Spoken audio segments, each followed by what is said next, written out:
Hello, Jubilee. Vekula hey zanin chu Diamond Jubilee choir te lazir karon cover zoi dona zanin hianin ke chu Zaipawl en ketel lem chung lo mar chu duty lai kania FM zo oya night duty kane ti anin ke duty kar lak lo hian ka cover zo an lo zira July ni somthum pakhat zir tom ni hianin Diamond Jubilee ro pui takalom kan tuma All India Radio hian chuanin an ni hian hlan zira ti hianin ave en kual velani an stationa zai thiam le Zaipawl le ami mal zai thiam angte ahin ko khoma maro chu zanin hi was ro wang hianin anon kim vek theilo a poi khop maya ro hi suna sa chuanin station panna moi do lek te khan mo bang khanin ron kal theilo de pakhanom nuala poi viewani maro chu omang ang ten dian la han zira an zai thiam nom khop maya ngai thak anuam khop mai duty pa pon nuam tim te ka lo ngai thave ni hi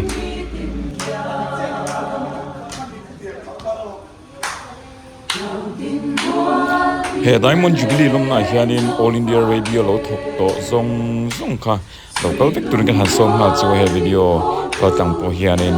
o radio lo thok to zong te Diamond Jubilee lom nai local la tlai lama sri te ki thau turani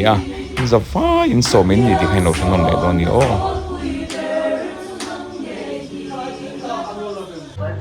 me lain zer hi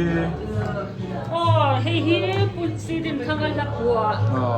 All India Radio can Ramtan, can Golden Jubilee Atana, Sakazakwa, Song Paruka Akwa, Kania Tian. Okay, so the Zel can Kumsul, some Kwa, can tea some rook, can take a cap, Zel, baby, Aremza, Kop, my idea.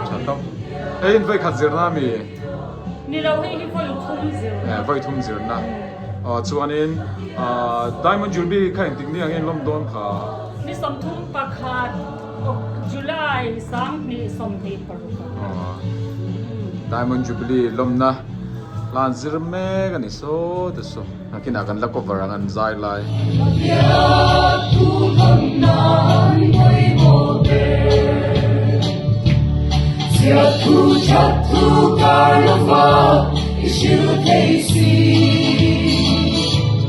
Hồng du đi du phong du lệ, ngồi sông kê.